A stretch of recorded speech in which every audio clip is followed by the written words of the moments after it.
Welcome to a story unlike any other in European history.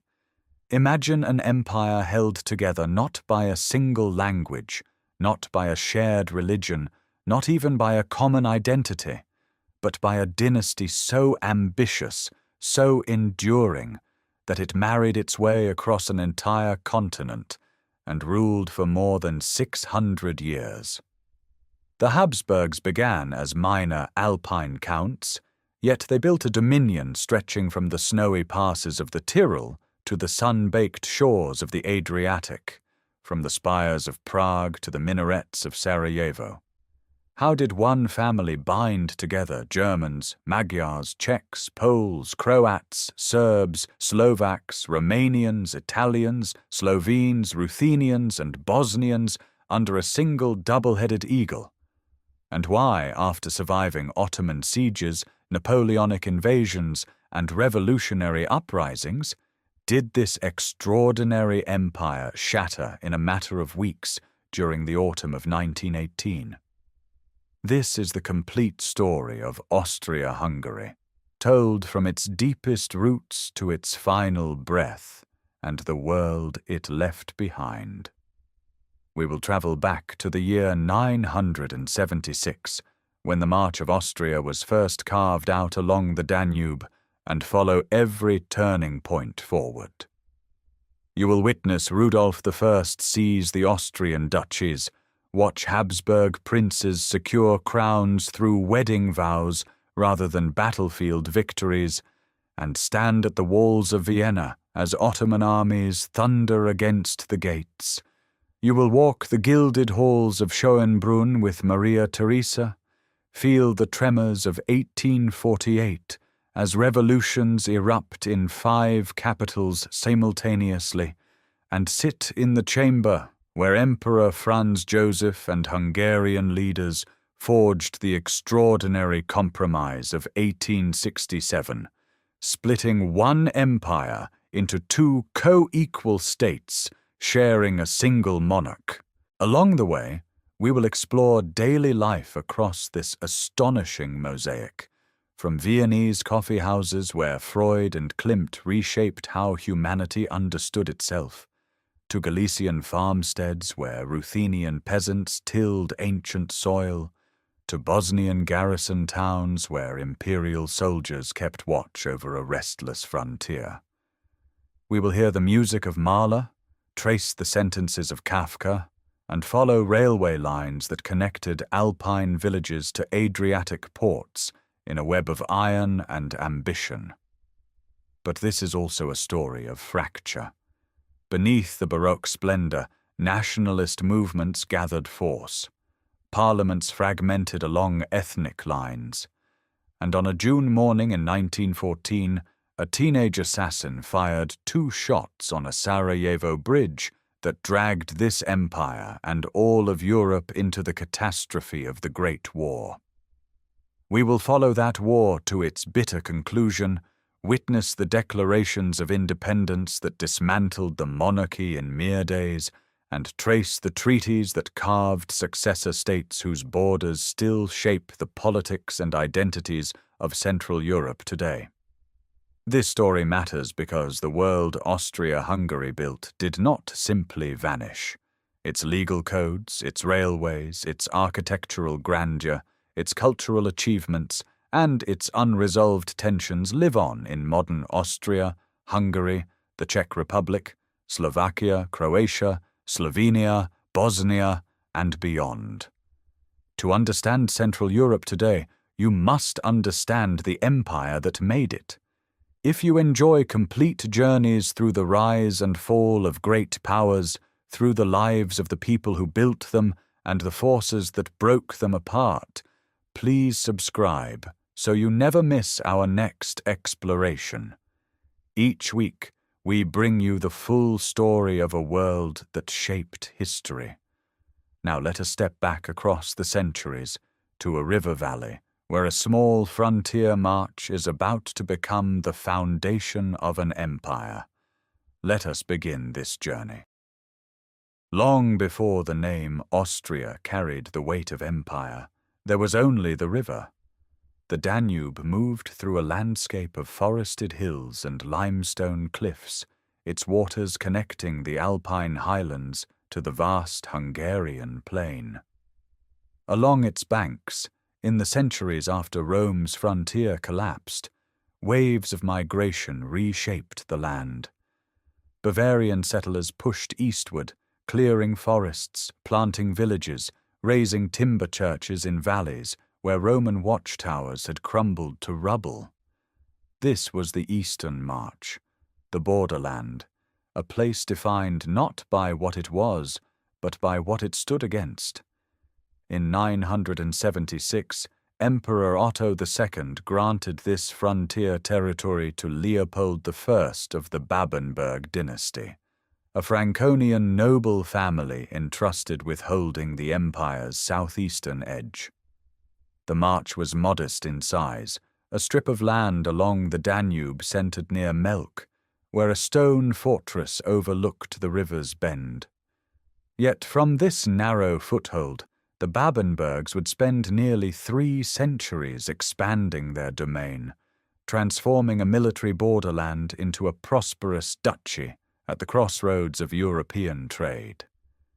The name itself appears in a document from 996, Österreich, the Eastern Realm, written in a deed granting lands near Neuhofen. It is the earliest recorded form of the word that would become Austria. At this stage, the territory remained a march of the Holy Roman Empire, subordinate to the Duchy of Bavaria, its rulers tasked with defending Christendom against Magyar raids that had terrorized Central Europe for decades. But the Magyar threat had already been broken at the Battle of Lechfeld in 955, and the Babenbergs turned their attention from warfare to governance. Under Leopold III, who ruled in the early 12th century, monasteries rose along the Danube. Klosterneuburg and Heiligenkreuz became centers of learning and devotion. Vineyards spread across terraced hillsides. The Danube carried salt, wine, iron, and timber between growing market towns. Vienna, still a modest settlement clustered around a Romanesque church, began to acquire the character of a regional center. In 1156, Emperor Frederick Barbarossa elevated Austria from a march to a duchy through the Privilegium Minus, granting the Babenbergs hereditary rule and extraordinary autonomy. Duke Henry II moved his residence to Vienna, and the city's transformation began in earnest. For the next century, Vienna grew. Stone walls replaced timber palisades. Merchants from Bavaria, Italy, and the Rhineland settled along its streets. The Babenberg court attracted minnesingers and chroniclers. Yet the dynasty's luck ran out in 1246, when Duke Frederick II, called the Quarrelsome, died in battle against the Hungarians at the Leitha River, leaving no heir. The extinction of the Babenberg line plunged Austria into 2 decades of contested rule, as Bohemian kings and Hungarian nobles vied for control of the wealthy duchy. The resolution came from an unexpected direction. Rudolf of Habsburg, a count from the Swiss highlands whose family held modest lands along the Upper Rhine, was elected King of the Romans in 1273. Determined to establish a territorial base worthy of his new title, Rudolf turned his gaze toward Austria. In 1278, at the Battle of the Marchfeld, his forces defeated King Ottokar II of Bohemia, who had seized the Austrian lands during the interregnum. Ottokar fell on the battlefield. Rudolf granted the duchies of Austria and Styria to his sons, planting the Habsburg dynasty in the Danubian heartland they would hold for more than 6 centuries. It was an unlikely beginning. The Habsburgs were not the most powerful family in the empire, nor the most prestigious. Their elevation owed as much to the calculations of German princes seeking a weak king as to any grand dynastic vision, yet the land itself was the prize. Austria sat where Alpine passes met Danubian waterways, where Germanic, Slavic, and Magyar worlds converged. Whoever held Vienna held a key to Central Europe. The Babenbergs had understood this. The Habsburgs would prove it on a scale no one in 1278 could have imagined. The Habsburgs had planted their banner in the Danubian heartland, but holding two duchies did not make a dynasty. What transformed this family of Swabian counts into the most consequential royal house in European history was not the sword. It was the marriage contract. For generations after Rudolf's victory, the Habsburgs struggled. The imperial title passed to other families. Internal divisions split the dynasty into rival branches governing Austria, Styria, Carinthia, Carniola, and Tyrol.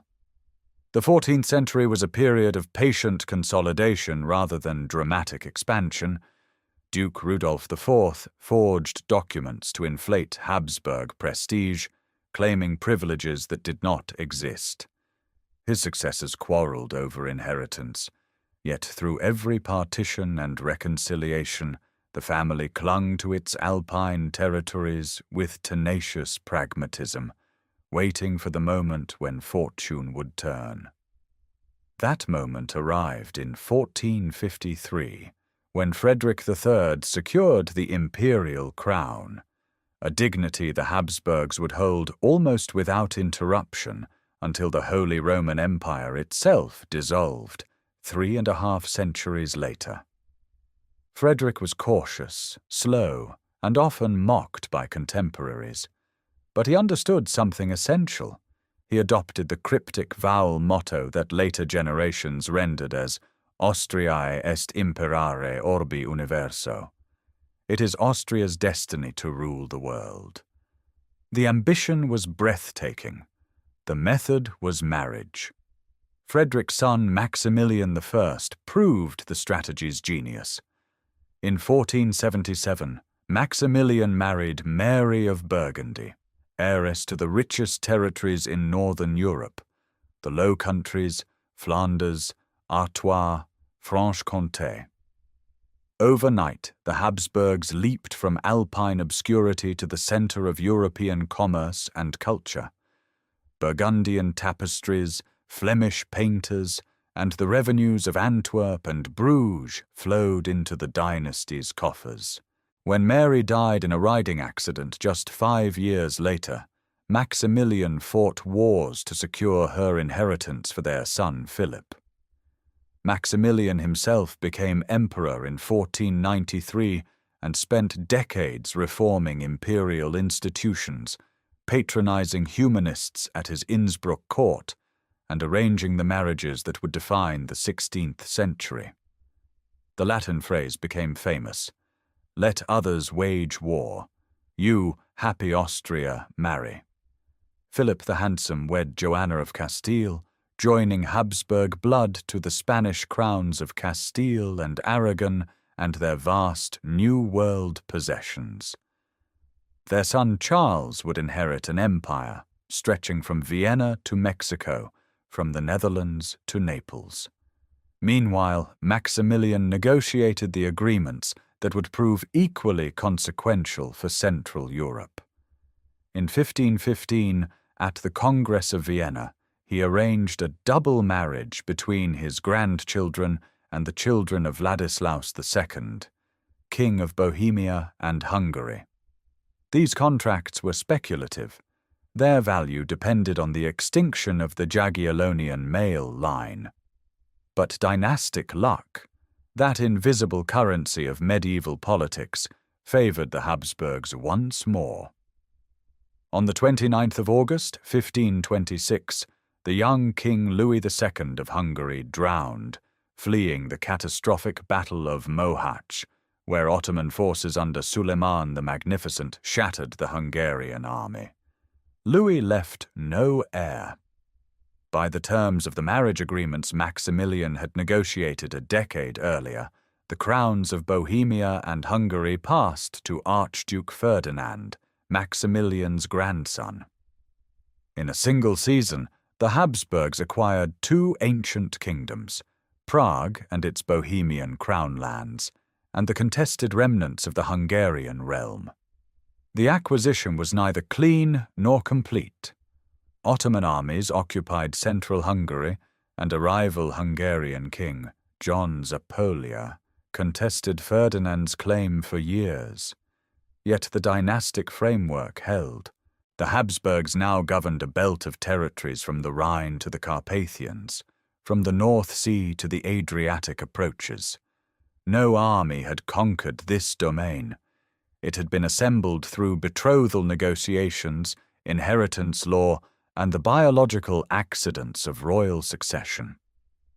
By 1526, the house that had entered Austria as minor German princes commanded the largest dynastic portfolio Europe had ever seen.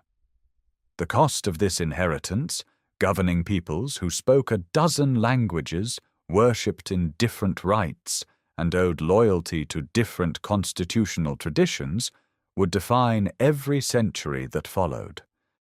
The marshes of Mohat still hold the memory. On the 29th of August, 1526, the young King Louis II of Hungary and Bohemia led his army against the Ottoman forces of Suleiman the Magnificent on a flat, waterlogged plain near the Danube. The battle lasted barely 2 hours. Ottoman cannons and disciplined Janissary infantry shattered the Hungarian cavalry charges. Louis, fleeing the field, drowned in a swollen stream under the weight of his armor. His body was not recovered for weeks. With him perished the medieval kingdom of Hungary as an independent power. The throne now fell to Ferdinand of Habsburg, who had married Louis's sister and held a dynastic claim ratified by earlier treaties. In Bohemia, the estates accepted Ferdinand with relative speed, crowning him in Prague's St. Vitus Cathedral in February 1527. Hungary proved far more contested. The Ottoman Sultan installed John Zapolia as a rival king, and for more than a decade the kingdom fractured into 3 zones: Habsburg Royal Hungary in the west and north, Ottoman-occupied Central Hungary with its seat at Buda, and the semi-autonomous Principality of Transylvania in the east. Ferdinand controlled perhaps a third of the lands he claimed. This tripartite division defined the Hungarian experience for over a century and a half. The Ottoman frontier was not a line on a map, but a living wound across the landscape. Fortified border zones stretched from Croatia through the Hungarian plains, garrisoned by a patchwork of Habsburg regulars, Croatian soldiers, Hungarian nobles, and militarized peasant communities. Wooden palisades and earthen bastions replaced the stone castles of an earlier age. Settlements emptied. The great Hungarian plain, once rich with agriculture, became a contested no-man's land where Ottoman raiding parties and Habsburg patrols clashed in seasonal violence. Vienna itself felt the pressure. In 1529, Suleiman's armies besieged the city for the first time, reaching the walls before autumn rains and extended supply lines forced a withdrawal. The siege failed, but it announced that the Ottoman frontier now stood barely 100 miles from the Habsburg capital. Defense of this border consumed enormous resources: money, soldiers, engineering expertise, and forced the Habsburgs into constant negotiation with their Hungarian and Croatian subjects, whose cooperation was essential but never unconditional. Prague offered a different atmosphere. Bohemia, shielded from direct Ottoman assault, became a center of Habsburg governance and culture. Rudolf II moved the imperial court to Prague in 1583, transforming the castle complex above the Vltava into a palace of art, astronomy, and alchemical curiosity. Tycho Brahe and Johannes Kepler worked under Rudolf's patronage. The city's Gothic spires and Renaissance gardens reflected a kingdom where religious diversity, Catholic, Utraquist, Lutheran, Calvinist, coexisted in uneasy tolerance, protected by Bohemian constitutional traditions that the Habsburgs could not easily override. Yet governance across these territories demanded constant improvisation. Each crown land retained its own diet, its own legal traditions, its own language of administration. The Hungarian Diet at Pressburg guarded noble privileges fiercely, granting taxes and soldiers only in exchange for confirmed liberties. The Bohemian estates insisted on elective principles even as Habsburg succession became practically hereditary. Croatia maintained its own ban and sabre. The Habsburgs ruled not a unified state, but a constellation of constitutional relationships, each requiring separate negotiation.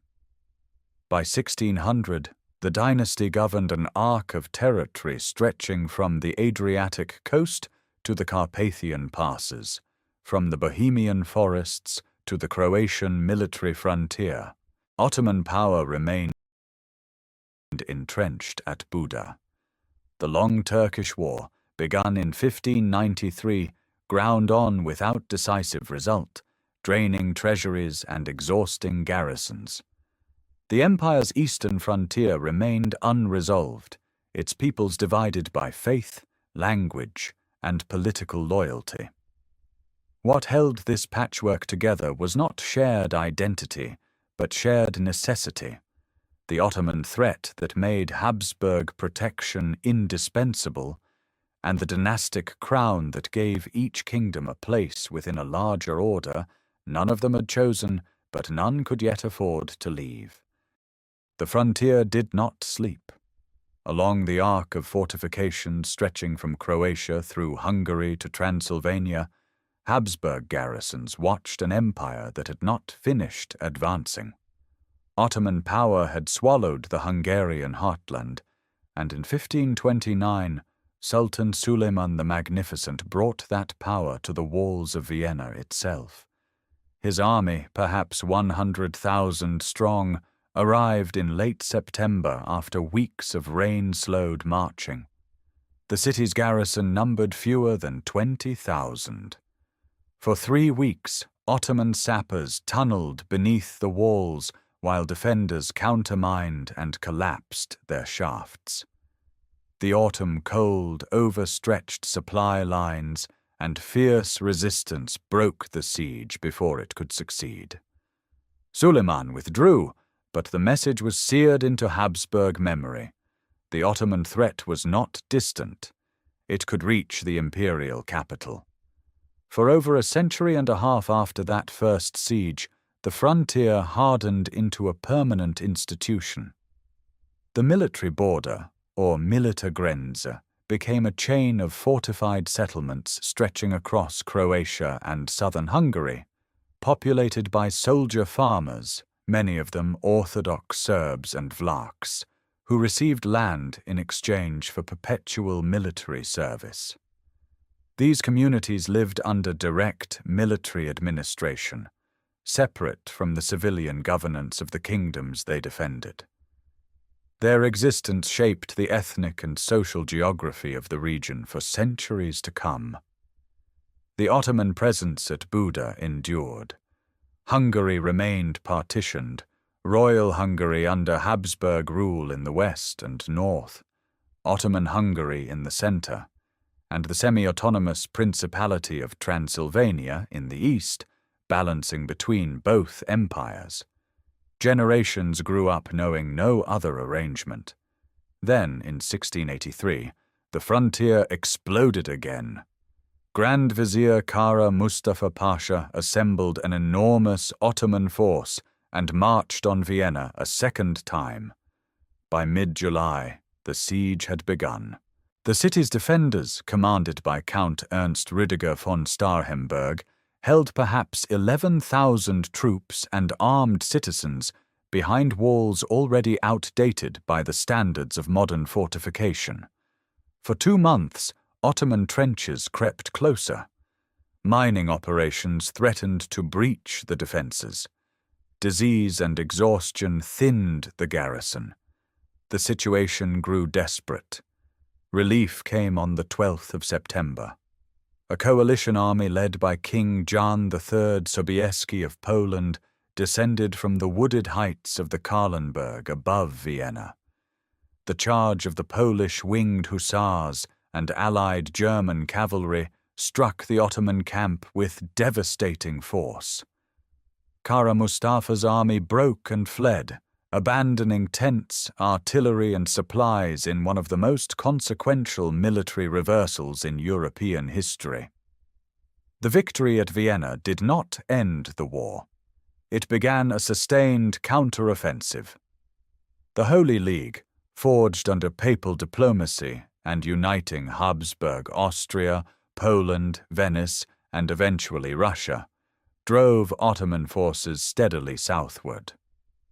In 1686, Buda fell to Habsburg troops after a brutal siege. The city had been under Ottoman control for 145 years. The reconquest continued through Slavonia, Transylvania, and into Serbia itself, though Belgrade changed hands more than once. By 1699, exhaustion on all sides produced the Treaty of Karlowitz. The Ottoman Empire ceded nearly all of Hungary, Transylvania, Croatia, and Slavonia to the Habsburgs. It was the first major treaty in which the Ottomans surrendered vast European territory. The balance of power in southeastern Europe shifted permanently. The Habsburg realm, already a dynastic mosaic, now absorbed lands scarred by a century and a half of Ottoman administration, lands with mixed populations, destroyed infrastructure, and competing claims to authority. The liberation brought not unity, but new complexity. Repopulation campaigns settled Germans, Slovaks, and others across the depopulated Hungarian plain. Catholic restoration pressed against Protestant and Orthodox communities. Hungarian nobles demanded the restoration of their ancient privileges. Transylvanian princes lost their independence. The military border remained, its soldier farmers now guarding a frontier that had moved far to the south and east. What the Habsburgs had won by arms they would now have to govern, a task that would prove no less demanding than the sieges themselves. The century turned, and with it came a question that would consume Europe for more than a decade.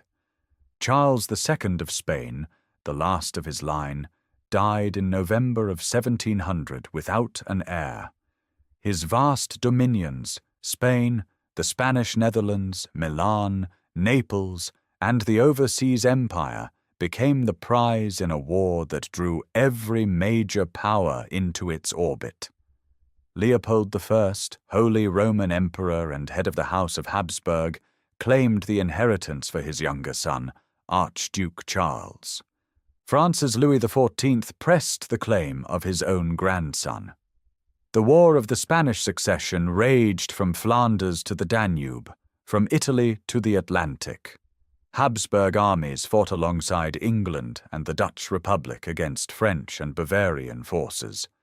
Prince Eugene of Savoy, the empire's greatest commander, shattered a Franco-Bavarian army at Blenheim in 1704 and drove the French from Italy at Turin 2 years later. Yet the war ended in compromise. The treaties of Utrecht and Rastatt, signed in 1713 and 1714, gave Spain's crown to the Bourbon claimant, while awarding the Habsburgs the Spanish Netherlands, Milan, Naples, and Sardinia.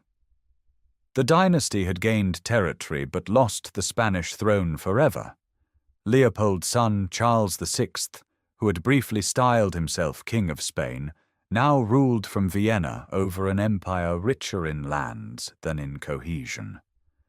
his consuming preoccupation became the pragmatic sanction, a legal instrument designed to ensure that his domains could pass undivided to a female heir. He spent decades extracting recognition of this document from foreign courts and domestic estates, trading concessions for signatures.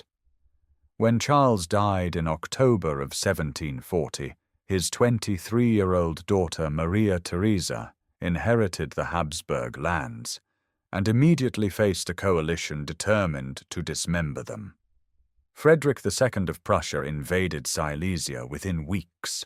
Bavaria, Saxony, France, and Spain joined the assault. The War of the Austrian Succession tested the young sovereign to her limits. She rallied Hungarian nobles at Pressburg, securing their military support in a dramatic appeal to ancient loyalty. Though she lost Silesia to Prussia in the Treaty of Aix-la-Chapelle in 1748, she preserved the rest of her inheritance intact.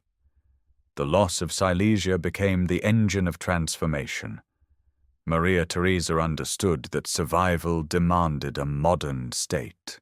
She reorganized the central administration, creating new councils that bypassed the old patchwork of provincial authorities. Tax reform compelled the nobility and clergy to contribute revenue. A new census counted subjects and resources. Military academies trained professional officers. The army expanded, standardized its equipment, and adopted new tactical doctrines. In Bohemia and the Austrian lands, peasant labor obligations were regulated to prevent the worst abuses of serfdom, not from sentiment alone, but because healthy peasants made better soldiers and taxpayers.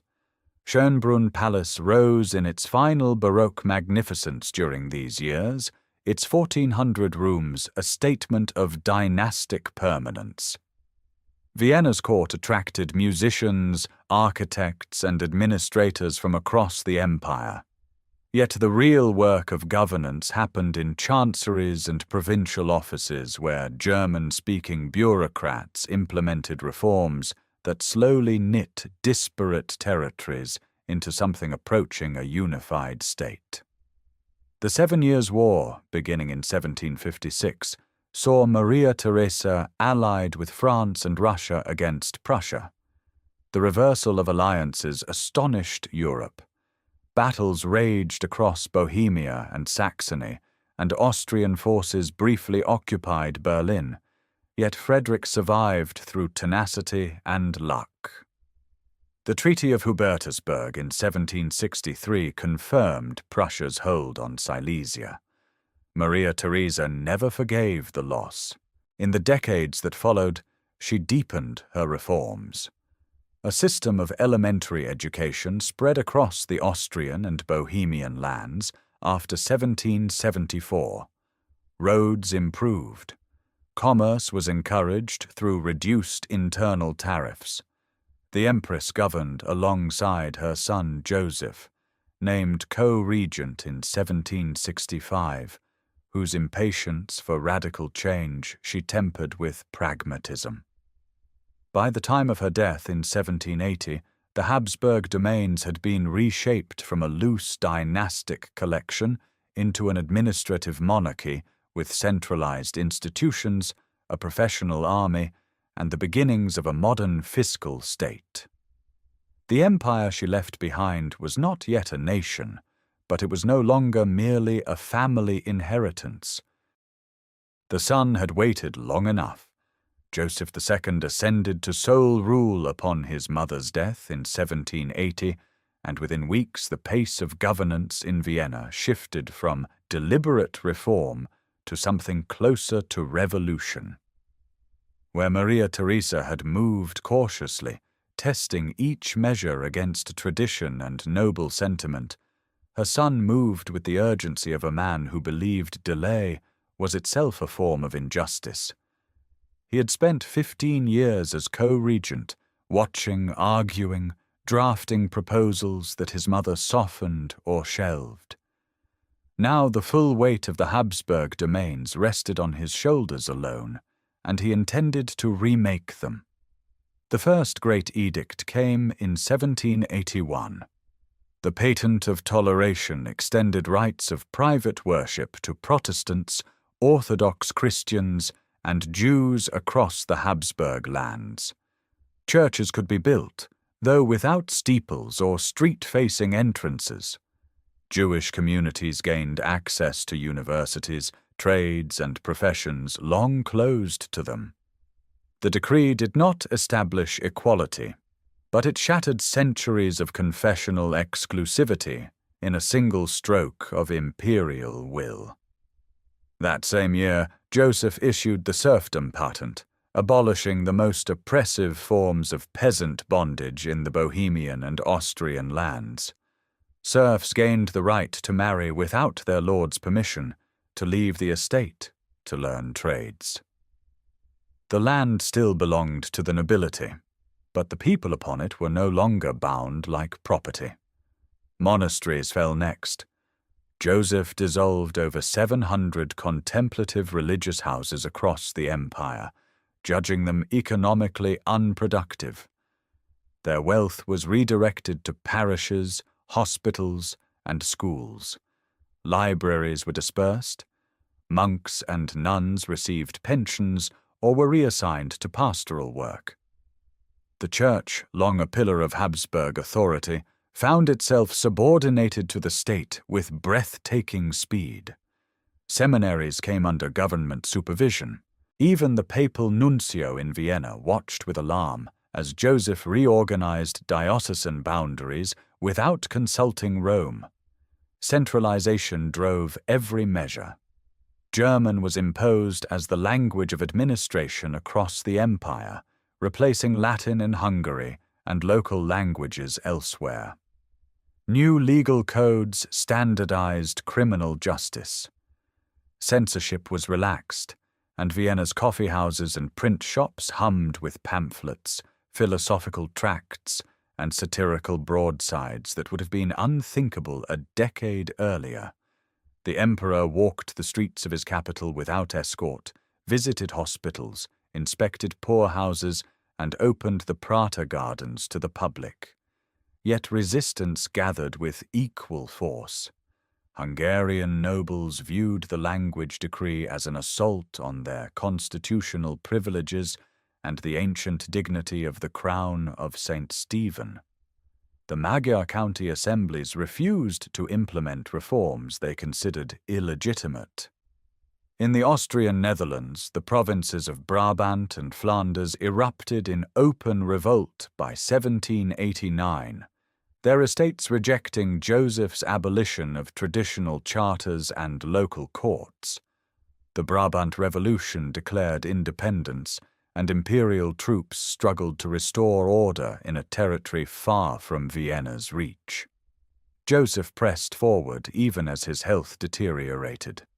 A new tax reform attempted to impose a universal land tax on noble and peasant alike, striking at the fiscal immunity that aristocrats had defended for centuries. The nobility across every crown land united in opposition. Provincial diets protested. Bureaucrats tasked with surveying noble estates faced obstruction and hostility. By 1790, the emperor was dying of tuberculosis, his body broken, his reforms collapsing under the weight of resistance he had underestimated. In the final weeks of his life, Joseph revoked many of his most controversial decrees for Hungary and the Netherlands, preserving only the toleration patent and the abolition of serfdom. He died on the 20th of February 1790, reportedly composing his own epitaph, a ruler whose intentions were pure but whose efforts failed. His brother Leopold II inherited a monarchy in crisis. A skilled diplomat who had governed Tuscany with measured reform, Leopold spent his brief 2-year reign negotiating compromises with Hungarian nobles, pacifying the Belgian provinces, and stabilizing an empire shaken to its foundations. He restored Hungarian constitutional privileges, convened diets, and calmed aristocratic fury without abandoning every Josephine reform. The toleration patent survived. The dissolution of monasteries was not reversed. Peasant emancipation, though weakened, endured in principle. Leopold died suddenly in 1792, leaving the throne to his son Francis. By then, revolution in France had transformed the political landscape of Europe entirely. The Habsburg monarchy that emerged from Joseph's experiment was neither the old dynastic patchwork nor the rationalized state he had envisioned. It was something caught between, carrying the scars of reform attempted too fast and the seeds of tensions that would define the century ahead. Francis inherited a monarchy still absorbing the aftershocks of his father's brief reign, and almost immediately the revolution consuming France reached outward with armies. By 1793, the Habsburg lands were at war with the French Republic, joining the First Coalition alongside Britain, Prussia, and Spain. The conflict revealed how profoundly the old order had been challenged. These were not wars of dynastic succession or territorial adjustment. They were wars against an idea, and ideas proved harder to defeat than armies. The early campaigns brought mixed results. Austrian forces fought across the Low Countries and along the Rhine, but French revolutionary armies, fueled by mass conscription and ideological fervor, pushed back with startling resilience.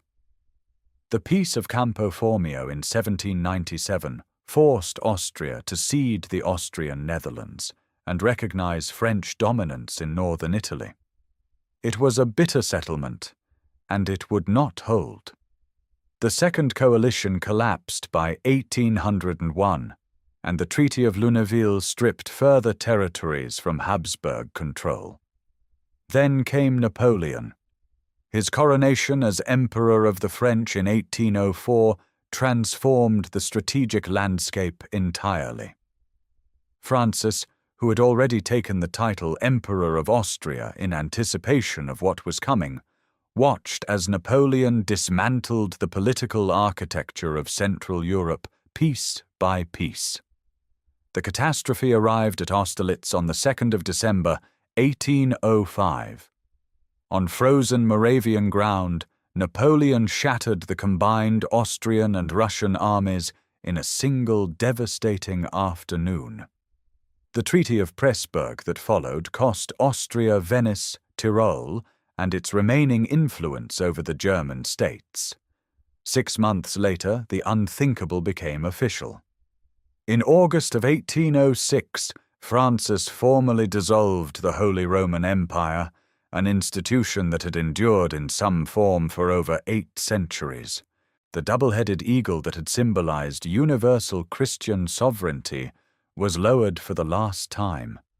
Napoleon's Confederation of the Rhine replaced Habsburg primacy in Germany with French patronage, and the ancient imperial title vanished into history. Yet the monarchy survived. Battered, diminished, stripped of prestige, it endured because its bureaucratic and military structures, however strained, still functioned. The War of 1809 saw Austria strike back under Archduke Charles, who dealt Napoleon his first major battlefield defeat at Aspern-Essling. But the follow-up at Wagram reversed the triumph, and the Treaty of Schönbrunn imposed further territorial losses and a humiliating alliance sealed by the marriage of Archduchess Marie-Louise to Napoleon himself. It was in this crucible of defeat that Clemens von Metternich rose to dominance. Appointed foreign minister in 1809, he practiced a diplomacy of patience and calculation, keeping Austria nominally allied with France while waiting for the moment to turn. That moment came with Napoleon's disastrous Russian campaign of 1812. As the Grande Armée disintegrated in the snow, Metternich maneuvered Austria into the Sixth Coalition. At the Battle of Leipzig in October 1813, the largest engagement in European history to that point, Austrian, Russian, Prussian, and Swedish forces crushed Napoleon's remaining strength. The Congress of Vienna, convened in the autumn of 1814 and concluding in June 1815, became Metternich's masterpiece. In the gilded salons of the Hofburg, he orchestrated a settlement designed not merely to punish France, but to restore equilibrium across the continent. Austria recovered territory, gained presidency of the new German Confederation, and established itself as the guardian of conservative order. The principle of legitimacy replaced revolutionary upheaval, and the balance of power became the organizing doctrine of European diplomacy for a generation. The empire that emerged from the Napoleonic Wars was fundamentally altered. It had lost the Holy Roman title forever. It had been humiliated, invaded, and forced into alliance with its conqueror. But it had also demonstrated a remarkable capacity for endurance. The Habsburg state bent without breaking, adapted without transforming, and positioned itself at the center of a new European order built on the suppression of the very forces that had nearly destroyed it. The suppression of revolution became an art form in the hands of Clemens von Metternich. As Austrian Chancellor and the architect of the post-Napoleonic order, he constructed a system designed not merely to prevent war between great powers, but to extinguish the sparks of liberalism and nationalism wherever they appeared. The Concert of Europe, maintained through periodic congresses and diplomatic consultation among Austria, Prussia, Russia, Britain, and France, rested on the conviction that the revolutionary spirit was a contagion requiring constant vigilance. And nowhere was that vigilance more thorough than within the Habsburg lands themselves. The machinery of control operated quietly. A network of secret police, informants, and postal censors monitored correspondence, tracked suspected radicals, and reported on the activities of students, journalists, and intellectuals across the empire. The Carlsbad decrees of 1819, pushed through the German Confederation at Metternich's insistence, dissolved student fraternities, imposed press censorship, and placed university professors under surveillance.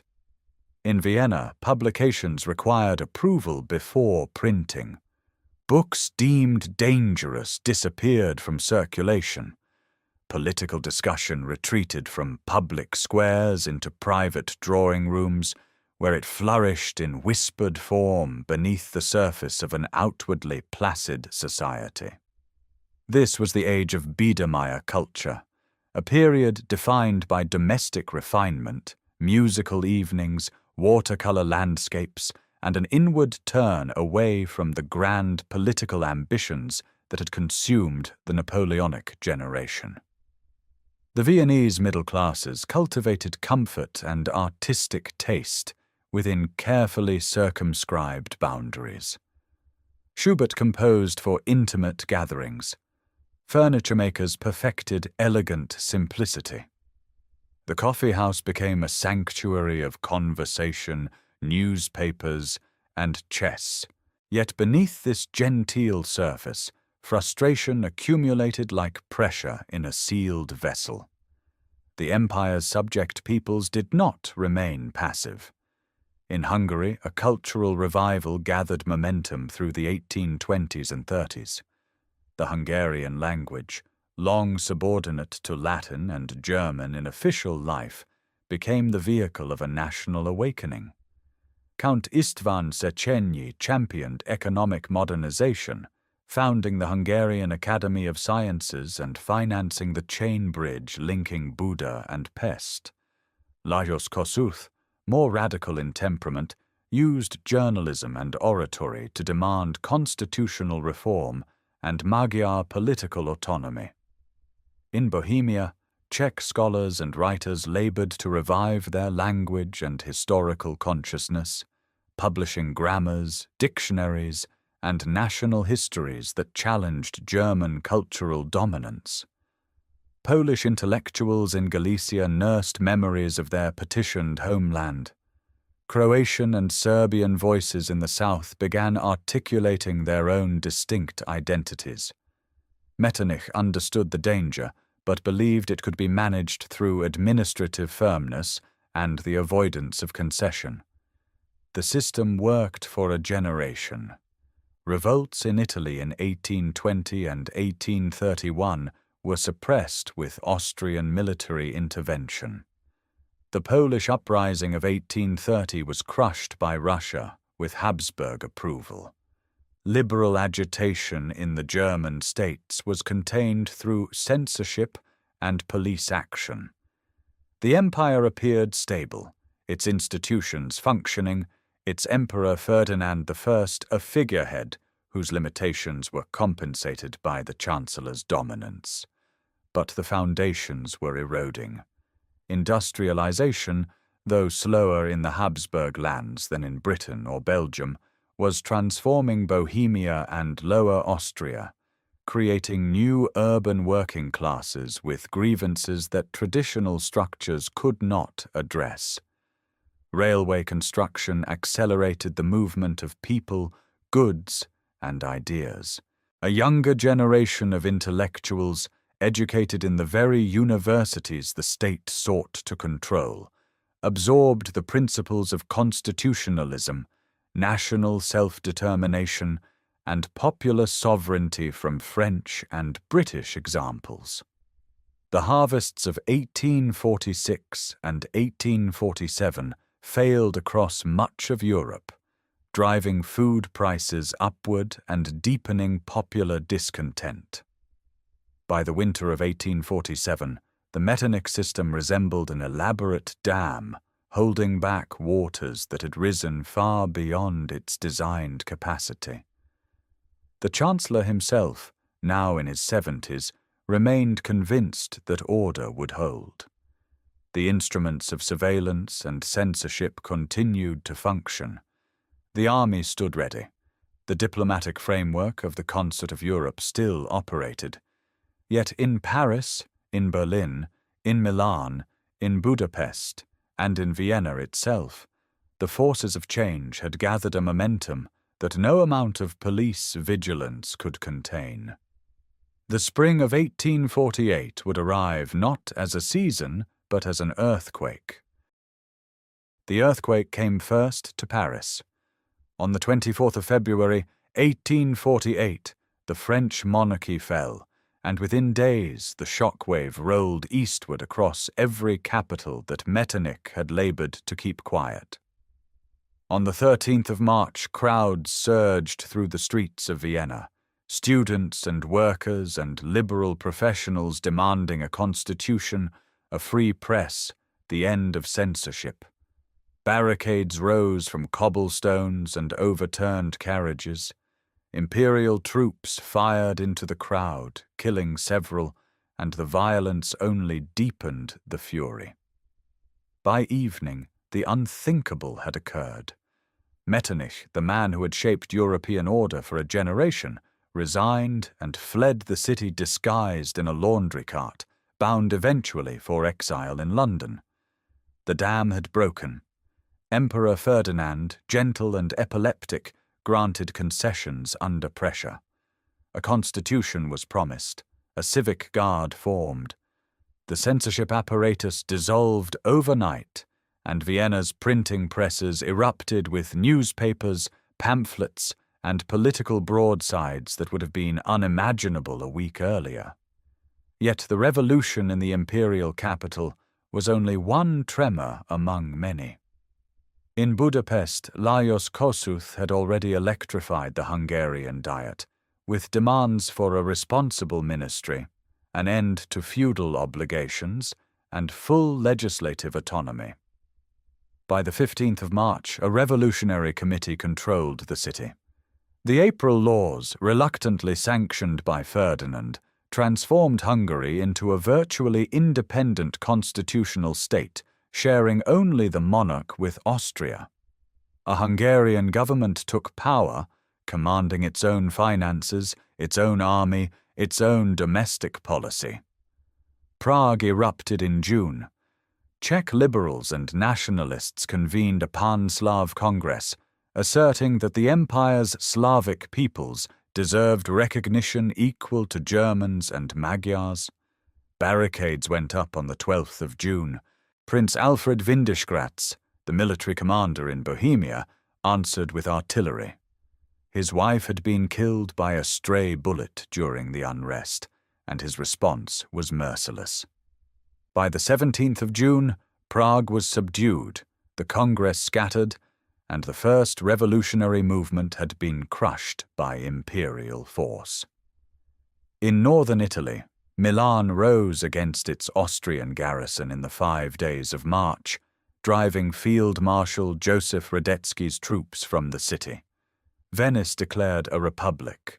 The Kingdom of Sardinia-Piedmont declared war on Austria, hoping to unite the peninsula. Yet Radetzky, old and methodical, regrouped in the quadrilateral fortresses, and at Custoza on the 25th of July, he shattered the Piedmontese army, restoring Habsburg control over Lombardy.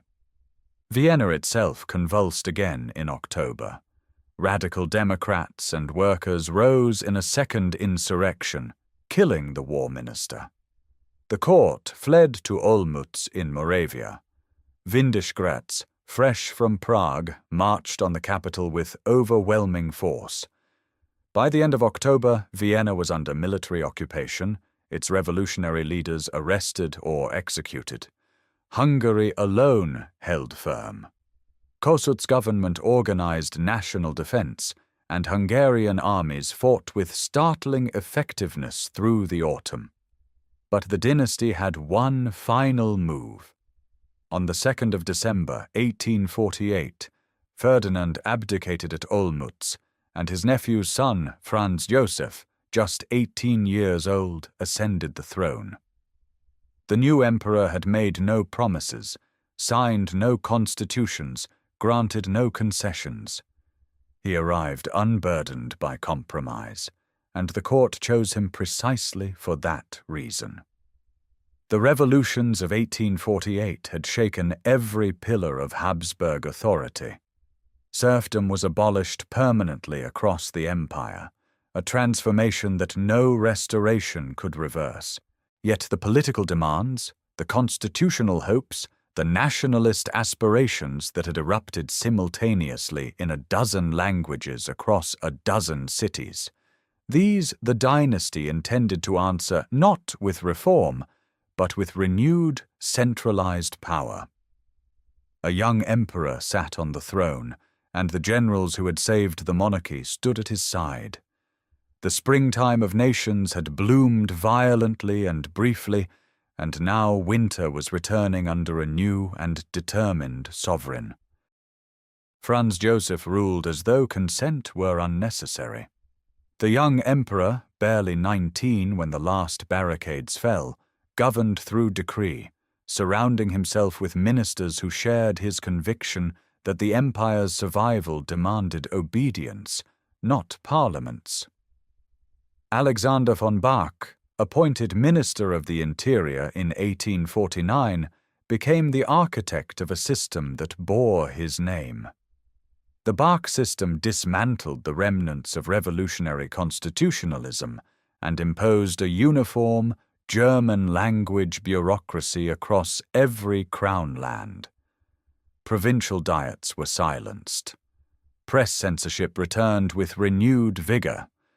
A concordat with Rome in 1855 handed the Catholic Church sweeping authority over education and marriage, binding altar to throne in ways that alienated liberals across the monarchy. Hungary received the harshest treatment. Russian troops, summoned by Franz Joseph in the spring of 1849, had crushed the Hungarian Revolution with overwhelming force. 13 Hungarian generals were executed at Arad in October of that year, an act that seared itself into Magyar memory for generations. Hungary was stripped of its historic constitution, divided into administrative districts governed from Vienna, and subjected to the same centralizing machinery applied elsewhere. The Kingdom of Hungary, with its centuries of separate legal tradition, was treated as a conquered province. For nearly a decade, this system held. Economic modernization proceeded under authoritarian direction. Railways expanded across the empire, connecting Vienna to Trieste, Prague to Krakow. The abolition of internal customs barriers stimulated trade. Yet the political foundations remained brittle, and the first cracks appeared not at home but on distant battlefields.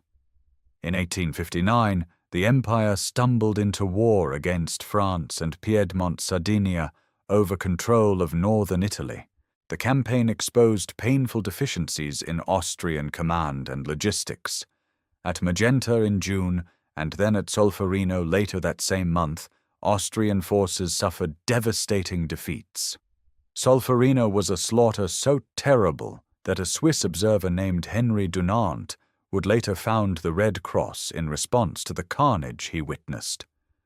Franz Joseph, who had personally commanded at Solferino, was forced to cede Lombardy. The loss shook confidence in neo-absolutism itself, and Bach was dismissed. A tentative experiment with constitutional government followed, the October Diploma of 1860 and the February Patent of 1861, but neither satisfied Hungarian demands nor resolved the empire's structural contradictions. The decisive blow came 7 years later. Otto von Bismarck, Minister-President of Prussia, maneuvered Austria into a war over the administration of Schleswig and Holstein. On the 3rd of July, 1866, Austrian and Prussian armies met at Königgrätz in Bohemia. The battle lasted a single day. Prussian infantry, armed with breech-loading needle guns that could be fired while lying prone, shattered Austrian columns still advancing in the traditional manner. Austrian casualties were staggering. The defeat was not merely military, but existential. The Peace of Prague excluded Austria permanently from the German Confederation, ending centuries of Habsburg influence over German affairs. Franz Joseph now faced an empire humiliated abroad and restless within. The Italian provinces of Venetia were surrendered. The German-speaking lands could no longer anchor Habsburg identity to leadership of a broader German world. Hungarian elites, sensing the monarchy's vulnerability, pressed their advantage with renewed determination. The emperor who had begun his reign, believing that centralized authority alone could hold his mosaic of peoples together, now confronted the reality that force without legitimacy was unsustainable. The road to compromise lay open, born not from generosity, but from the wreckage of 2 lost wars and the exhaustion of an idea that had promised order and delivered only defeat. The negotiations began not in triumph, but in mutual exhaustion. Ferenc Deák, the quiet Hungarian liberal who had spent years advocating constitutional restoration, understood that the monarchy's defeats had created an opening no amount of petitioning could have achieved. Franz Joseph, for his part, understood that the empire could not survive another crisis with Hungary in open defiance. The two sides needed each other, and both knew it. The discussions that produced the Ausgleich unfolded through months of careful legal drafting in 1866 and early 1867, shaped by Hungarian jurists and Austrian ministers working through layers of constitutional precedent, dynastic tradition, and raw political calculation. The framework that emerged was unlike anything Europe had seen. The empire would be divided into two constitutionally distinct states. The kingdoms and lands represented in the Imperial Council, known informally as Cisleithania, and the lands of the Crown of St. Stephen, known as Transleithania.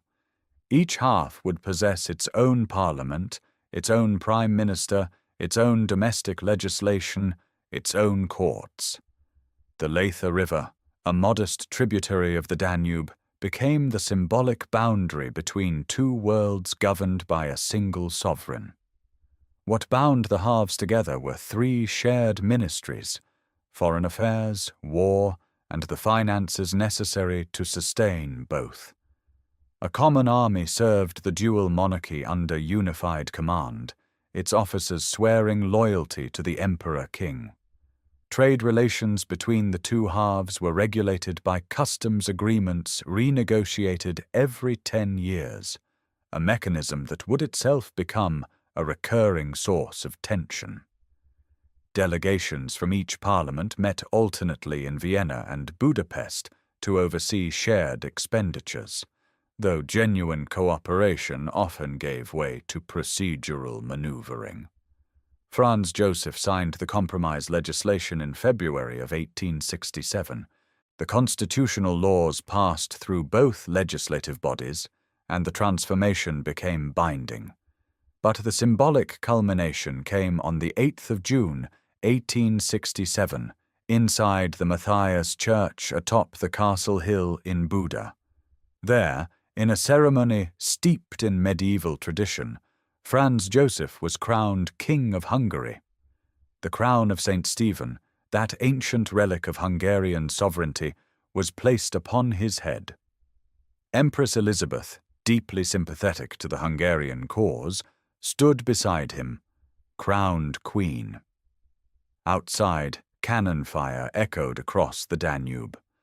The emperor rode to a ceremonial mound constructed from soil gathered across Hungary's counties, and thrust a sword toward the four cardinal directions, pledging to defend the kingdom's borders.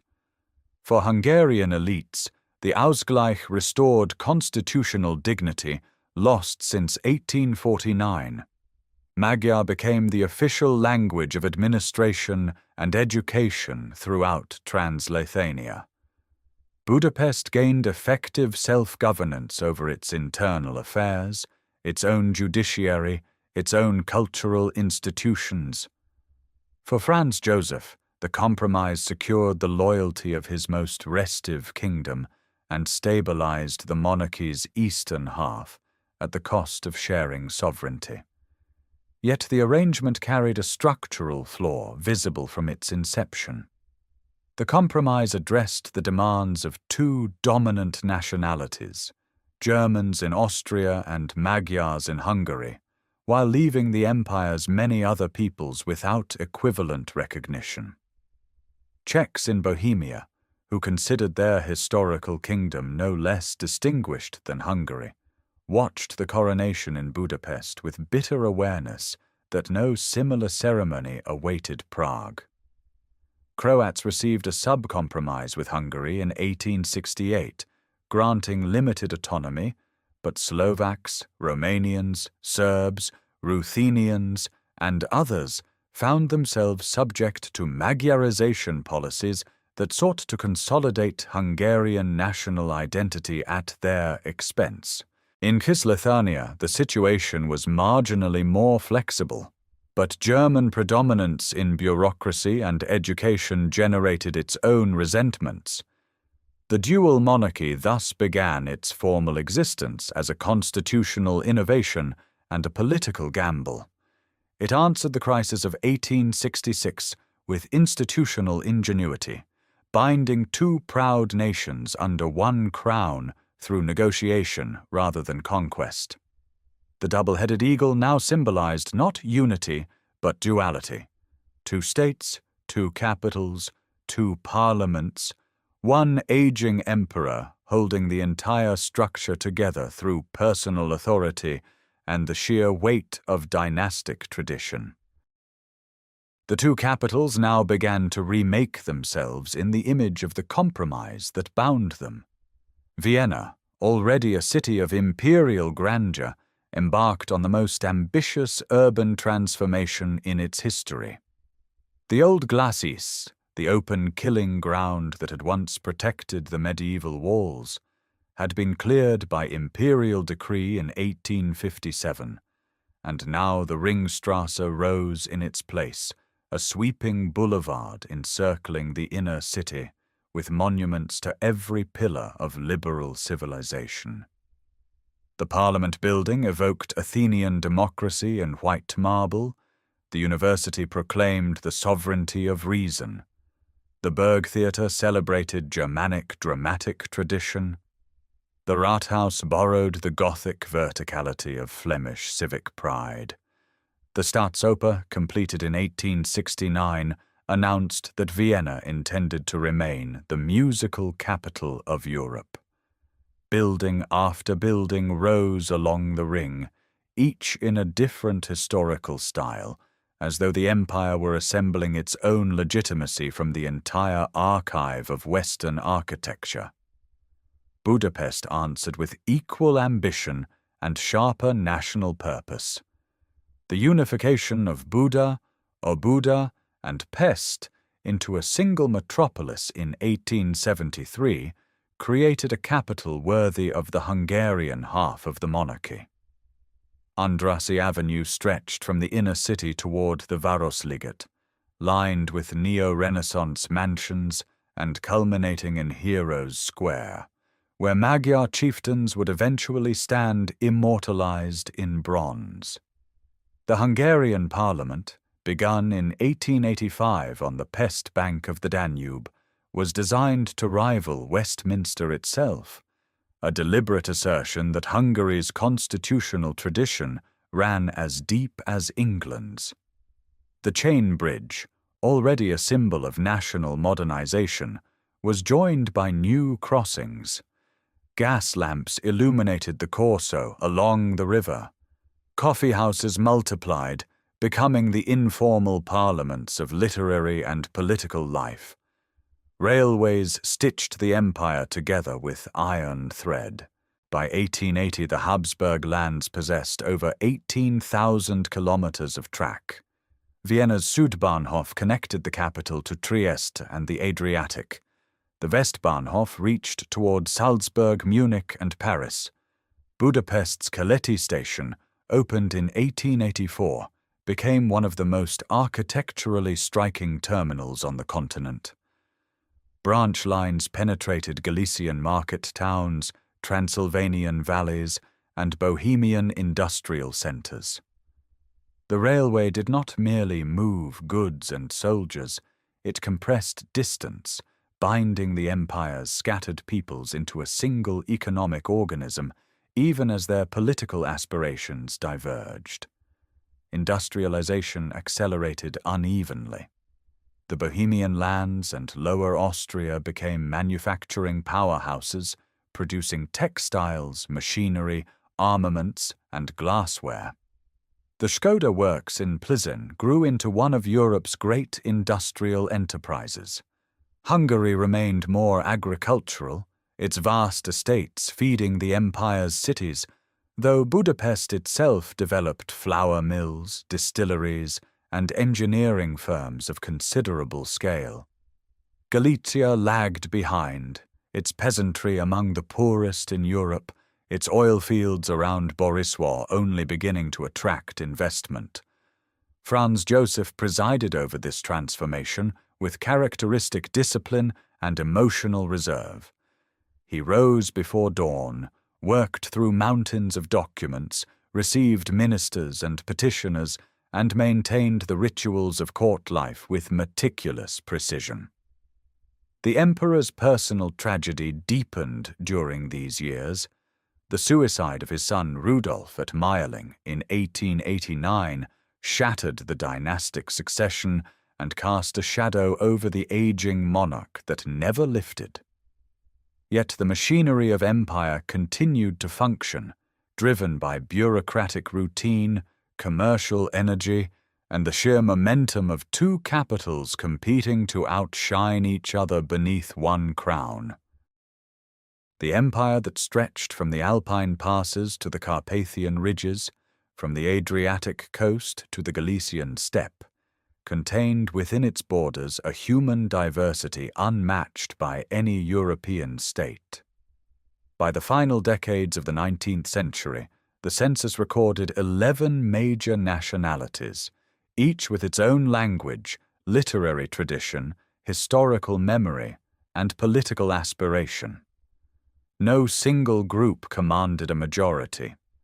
Germans comprised roughly a quarter of the total population, Magyars about a fifth, and the remaining majority fractured into Czechs, Poles, Ruthenians, Romanians, Croats, Serbs, Slovaks, Slovens, Italians, and Bosnian Muslims, each concentrated in particular crown lands, yet often intermingled with neighbors who spoke different tongues and prayed in different rites.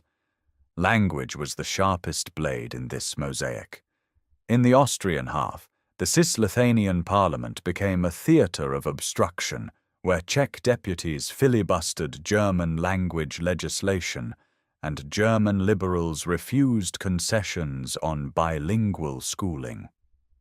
The Badeni language ordinances of 1897, requiring civil servants in Bohemia to demonstrate competence in both Czech and German, triggered riots in Vienna and Prague alike, toppling the government and proving that even modest reform could ignite fury on every side.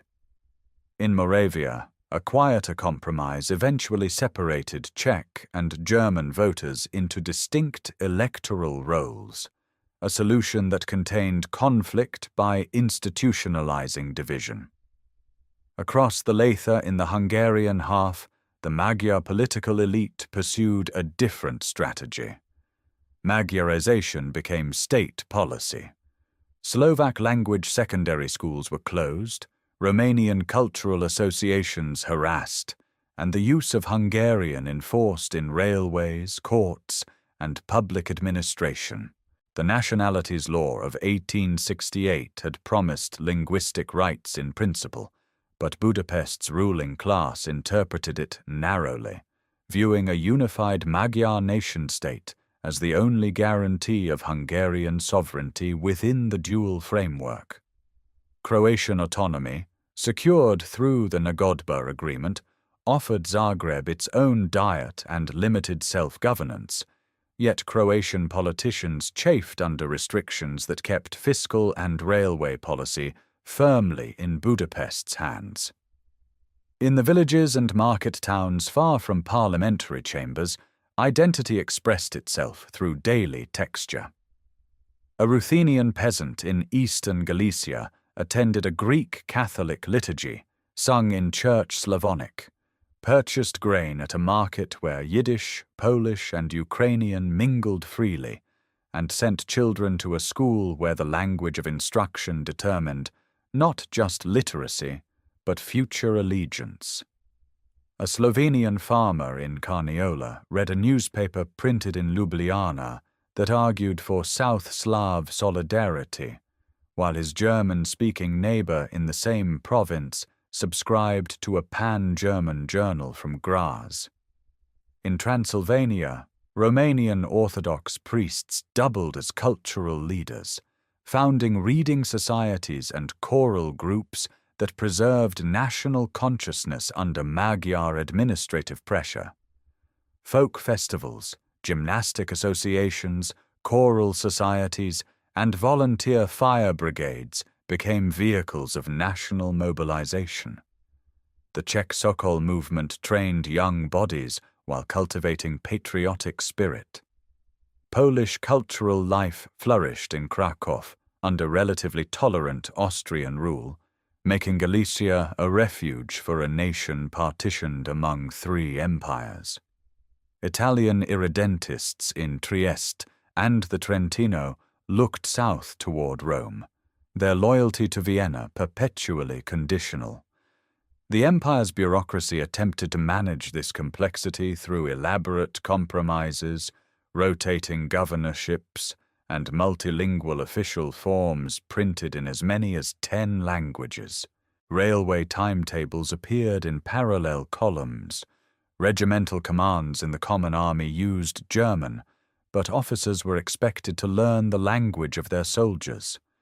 The system functioned not through harmony, but through an intricate, exhausting negotiation that never ended and never fully satisfied anyone.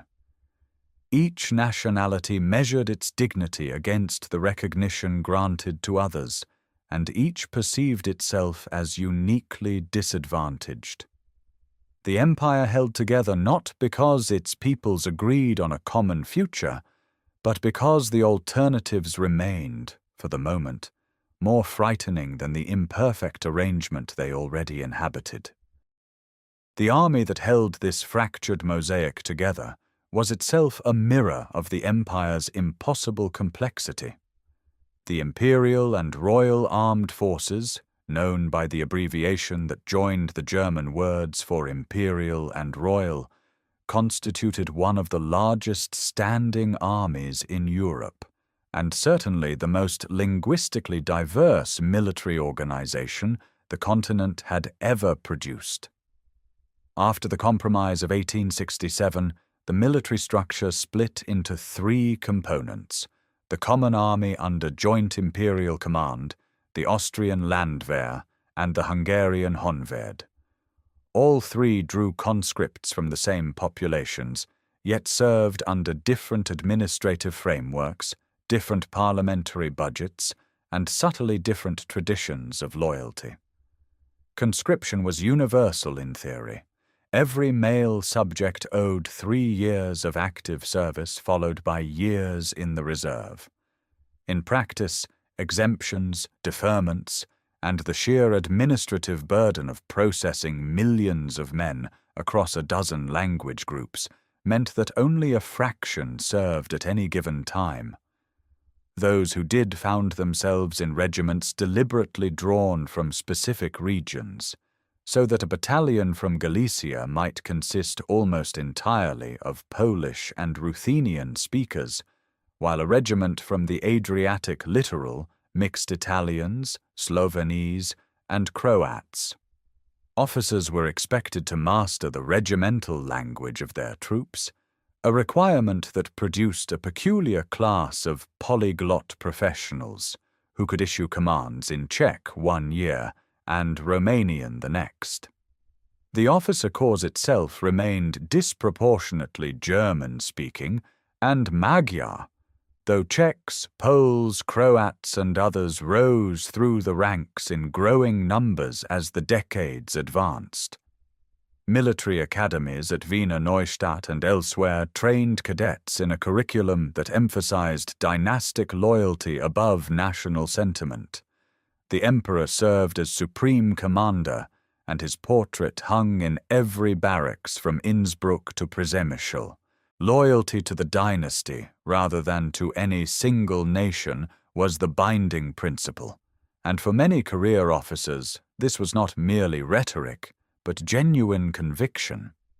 Garrison life stretched across an extraordinary range of landscapes. Alpine troops trained in Tyrolean mountain passes, learning to haul artillery over snowbound ridges. Cavalry regiments exercised on the Hungarian plain, their hussars still carrying sabres and lances into an age of magazine rifles. In Galicia, fortress complexes at Przemysl and Krakow anchored the empire's eastern defences against a potential Russian advance, their earthworks and concrete casemates modernized in successive waves of military spending. After the occupation and later annexation of Bosnia-Herzegovina, new garrisons appeared in Sarajevo, Mostar, and the rugged valleys of the Drina, and Bosnian regiments earned a reputation for fierce discipline and endurance that would persist through the coming war. Yet modernization lagged. Parliamentary disputes between Vienna and Budapest over military budgets delayed procurement of modern artillery, machine guns, and communications equipment. Hungary resisted increases to the common army's budget unless concessions were granted on language and command. The result was an army that drilled with dedication, but entered the 20th century with equipment and doctrine that trailed behind Germany, France, and even Russia in critical areas. Maneuvers in Bohemia and on the Galician steppe revealed coordination problems between infantry and artillery that staff officers noted but could not resolve without funding that parliaments refused to grant. The army nonetheless remained the single institution that bound the empire's peoples into shared experience. A Sloven conscript from Carniola might serve alongside a Slovak from Upper Hungary and a Romanian from Transylvania, all commanded by a Czech-speaking officer from Moravia, under a flag that bore the double-headed eagle of a dynasty older than any of their national movements. In barracks and on drill fields, men who shared no common mother tongue learned a simplified military German of roughly 80 essential commands. It was a functional language, stripped of nuance, designed for obedience rather than conversation. And in this stripped-down vocabulary lay the empire's deepest truth about itself. It functioned not through shared understanding, but through disciplined coexistence, held together by routine, hierarchy, and the aging figure of an emperor who had worn the uniform longer than most of his soldiers had been alive. Yet beneath that disciplined coexistence, something extraordinary was stirring in the empire's cities. In the coffee houses of Vienna, in the salons of Budapest, in the lecture halls of Prague, a generation born into the compromises of 1867 was turning inward, interrogating not the borders of the empire, but the borders of the self. The last decade of the 19th century and the first of the 20th would produce a cultural eruption so concentrated, so varied, so enduringly influential, that historians would come to call it the golden autumn of Habsburg civilization, a final blossoming before the frost. Vienna stood at the center of this transformation. The Ringstrasse, barely a generation old, already felt monumental and settled, its historicist facades projecting a confidence that younger artists found suffocating.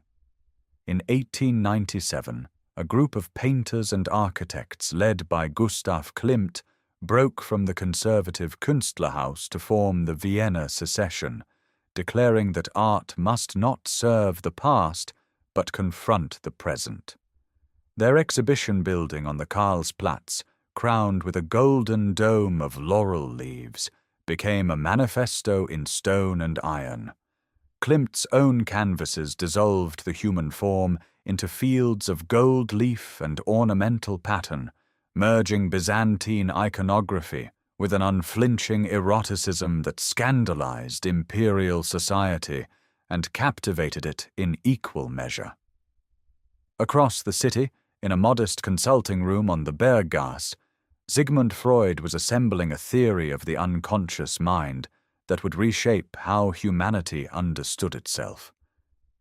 His interpretation of dreams, published in 1900, sold poorly at first, but introduced a vocabulary of repression, desire, and hidden meaning that seeped into literature, art, and philosophy across the continent.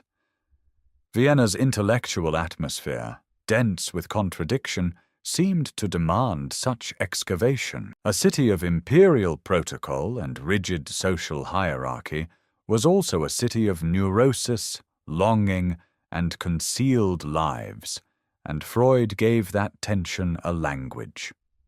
Gustav Mahler, appointed director of the court opera in 1897, transformed the institution into one of Europe's finest stages while composing symphonies of staggering emotional range, works that swung between pastoral beauty and existential dread, folk melody and orchestral catastrophe.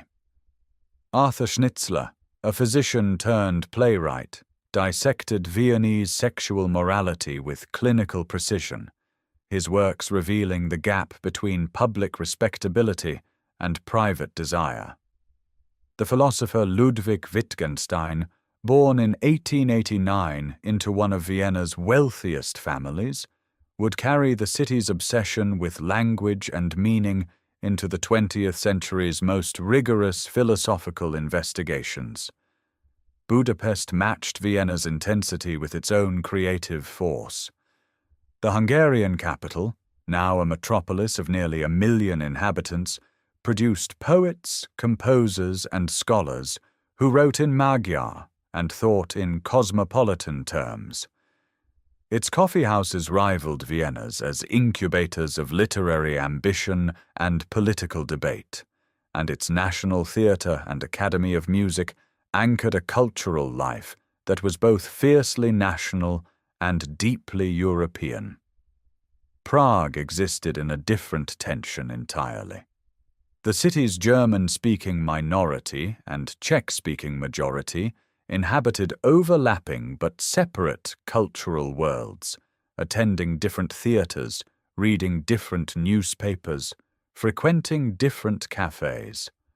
From this fractured landscape emerged Franz Kafka, born in 1883 to a German-speaking Jewish family in a predominantly Czech city within a Hungarian-Austrian empire.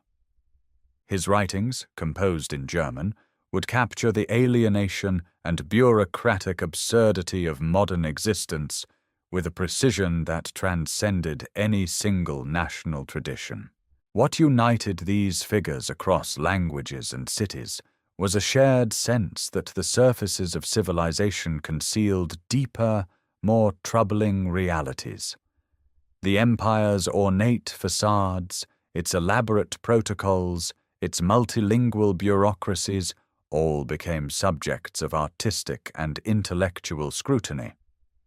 The Golden Autumn was not a celebration of Habsburg power, but an interrogation of it, conducted by minds that the empire itself had educated, housed, and, in many cases, honored, even as their work undermined the certainties on which imperial order depended. The brilliance was inseparable from the anxiety, and both drew nourishment from a world that sensed, without yet knowing, that its time was running short. That sense of approaching twilight found its sharpest expression not in Vienna's salons, but in the mountainous provinces of the southeast, where the empire's ambitions collided with the volatile currents of South Slav nationalism.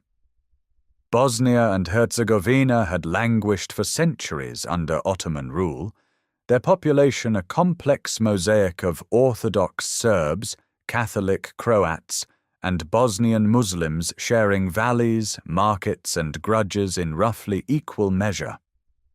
When the Great Eastern Crisis of the 1870s brought rebellion and war to the Ottoman Balkans, the Congress of Berlin in 1878 granted Austria-Hungary the right to occupy and administer both provinces, though nominal Ottoman sovereignty remained.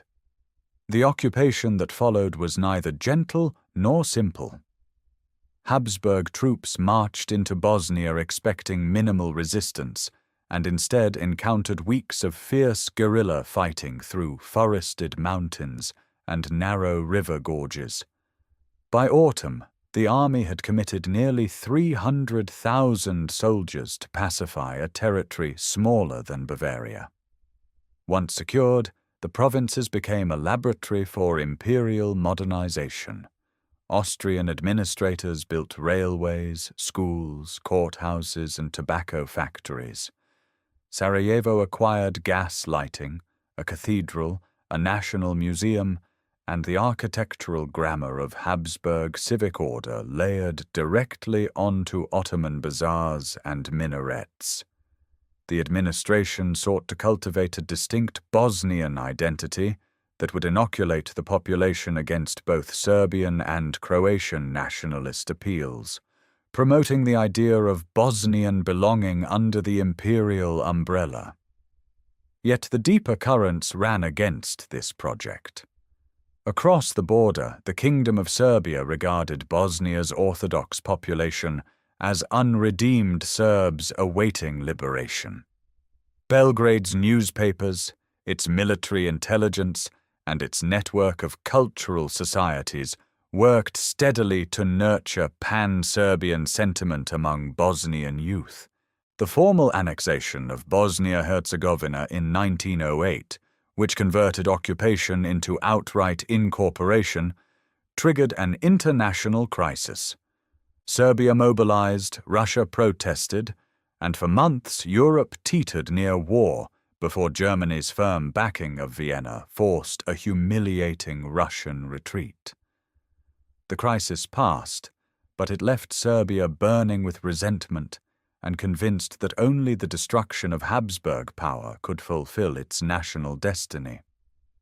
Inside the annexed provinces, a generation of young Bosnian Serbs came of age steeped in revolutionary romanticism, reading smuggled pamphlets, forming secret societies, and dreaming of South Slav unification.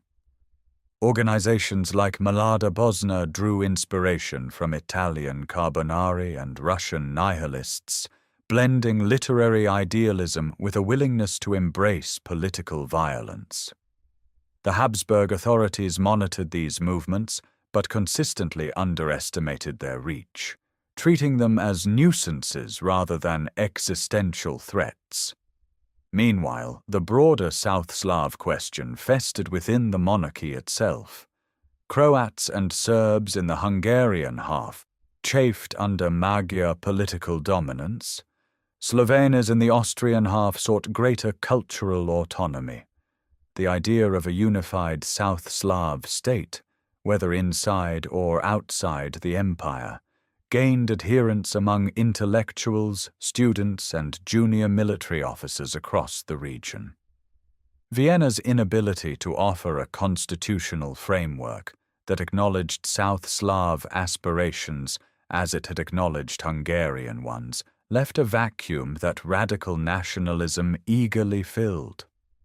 By 1913, the Balkan Wars had doubled Serbia's territory and electrified nationalist opinion throughout the South Slav world. Serbia emerged with those conflicts battle-hardened, confident, and openly hostile to Habsburg interests. Austrian military planners, led by the chief of the general staff, urged preventive war.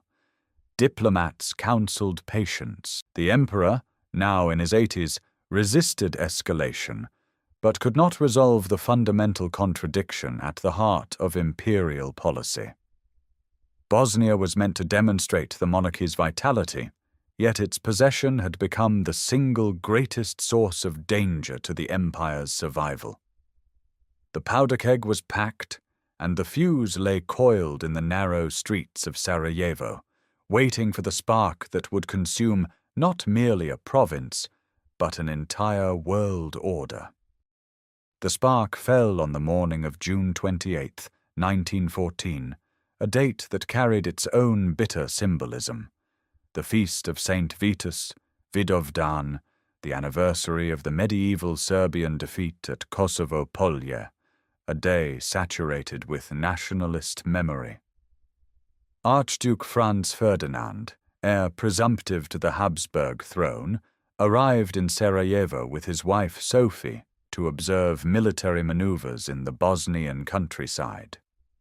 The visit was intended as a demonstration of imperial authority, a gesture of confidence in the monarchy's hold over its newest provinces. Instead, it became the catalyst for the destruction of the world the Habsburgs had built over 6 centuries. 7 young conspirators, armed with pistols and bombs supplied through networks connected to Serbian military intelligence, positioned themselves along the Archduke's motorcade route through the city. The first attempt failed. A bomb bounced off the car and detonated beneath the vehicle behind, wounding bystanders and an aide. The procession continued. Franz Ferdinand, shaken but defiant, completed his scheduled appearance at the city hall. Then, on the return journey, the driver took a wrong turn onto Franz Joseph Street and slowed near the Latin Bridge. There, by a coincidence that altered the trajectory of nations, stood Gavrilo Princip. He raised his pistol and fired twice. Both shots struck true. Sophie collapsed first, then the Archduke. Within minutes, both were dead. Vienna's initial reaction was muted. Franz Ferdinand had been unpopular at court, his morganatic marriage a source of dynastic embarrassment. But within the foreign ministry and the general staff, the assassination crystallized years of accumulated frustration into a single imperative. Serbia must be punished. The chief of the general staff pressed for immediate military action.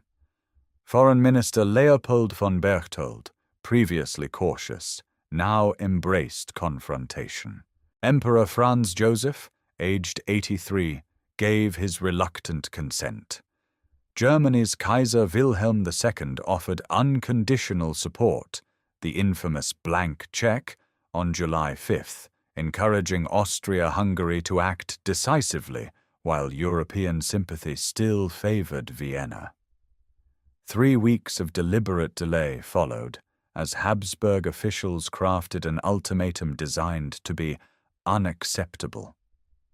Delivered to Belgrade on July 23rd, it demanded Serbian compliance within 48 hours on terms that would effectively surrender sovereign authority to Habsburg investigators. Serbia accepted most conditions, but balked at the most intrusive clauses. Vienna declared the response insufficient. On July 28th, exactly 1 month after the assassination, Austria-Hungary declared war on Serbia. The machinery of alliance and mobilization now ground forward with terrible momentum. Russia ordered partial mobilization in defense of Serbia. Germany demanded Russia stand down, then declared war on Russia on August 1st and on France on August 3rd. Britain entered when German forces violated Belgian neutrality on August 4th.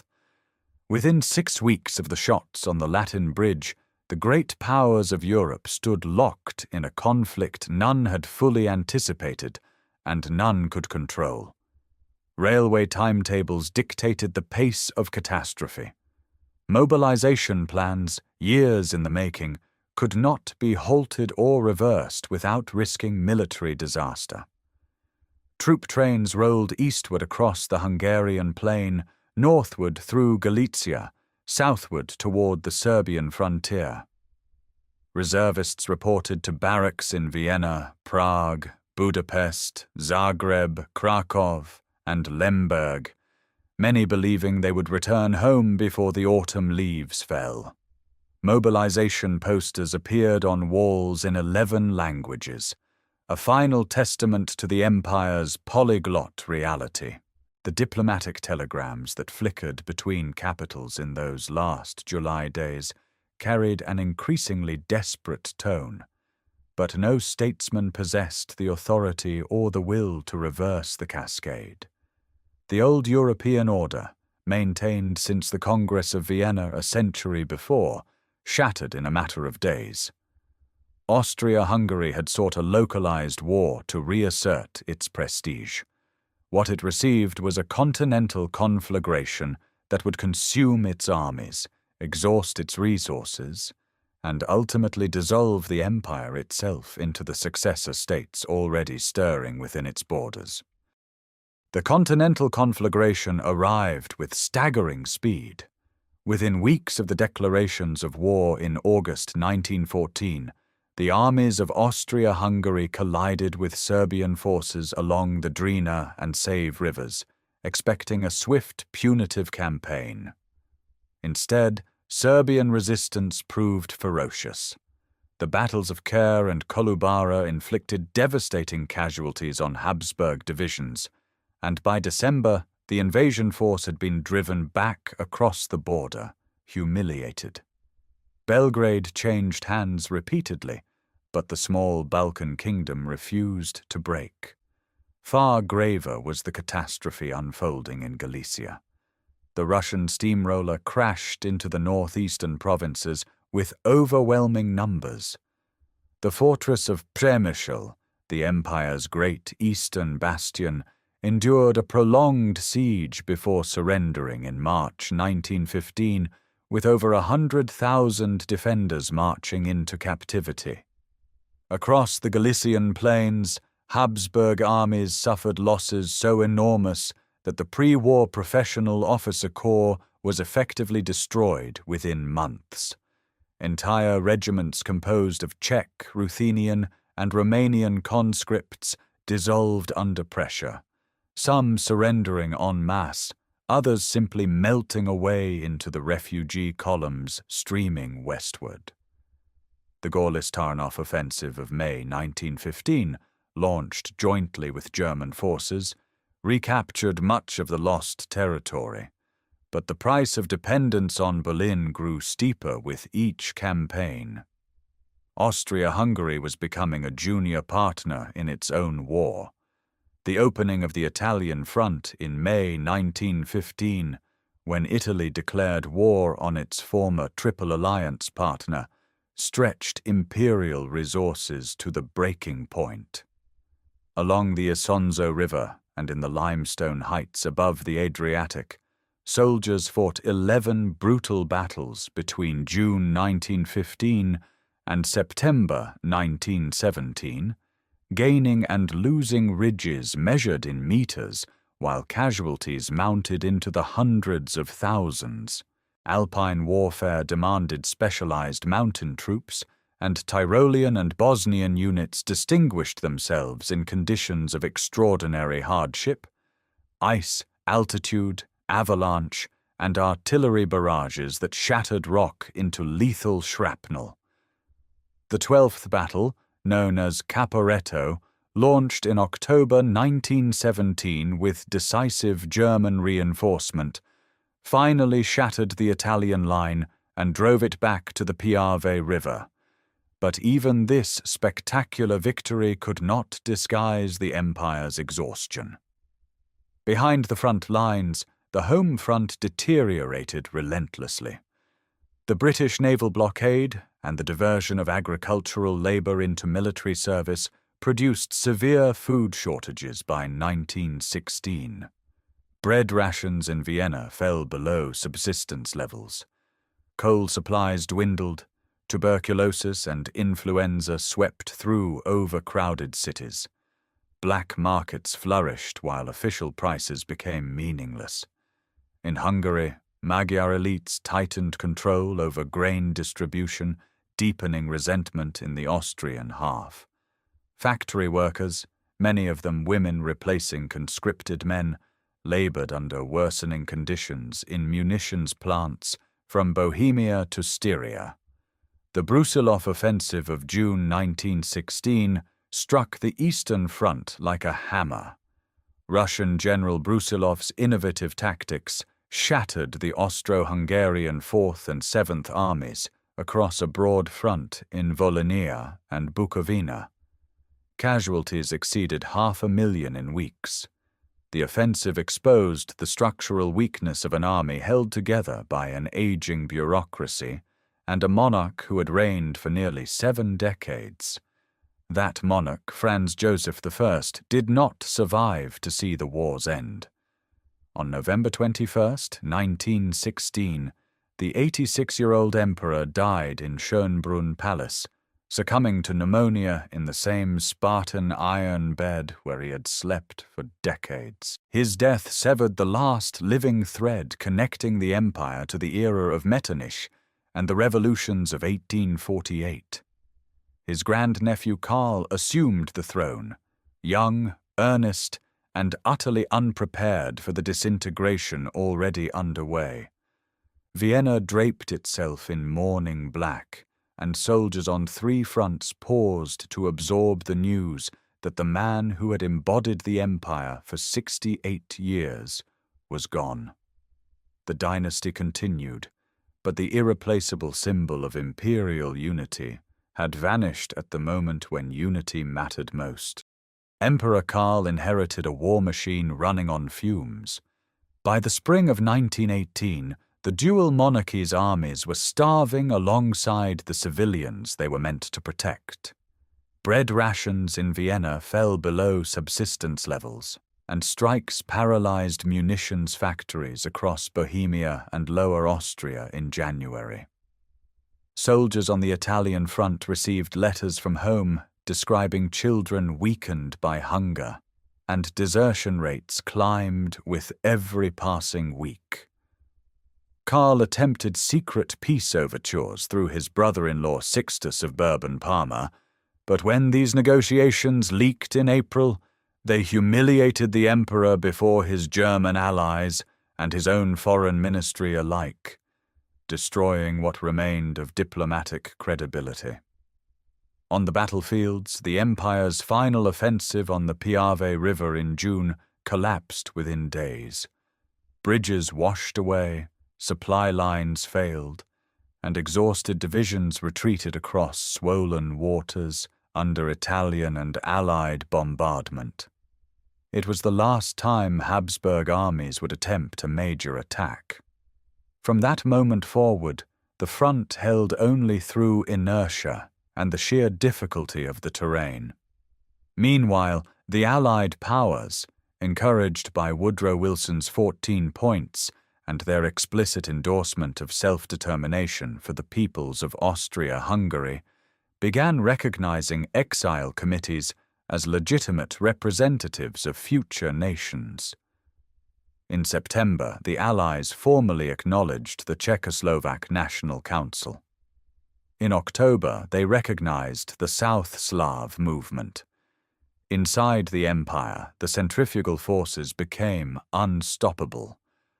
On October 28th, the Czechoslovak National Committee in Prague declared independence, and crowds filled Wenceslas Square tearing down imperial insignia.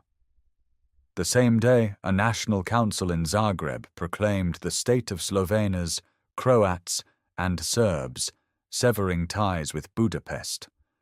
Polish leaders in Galicia moved toward unification with the reborn Polish state. Romanian representatives in Transylvania prepared their own declaration of union with the Kingdom of Romania.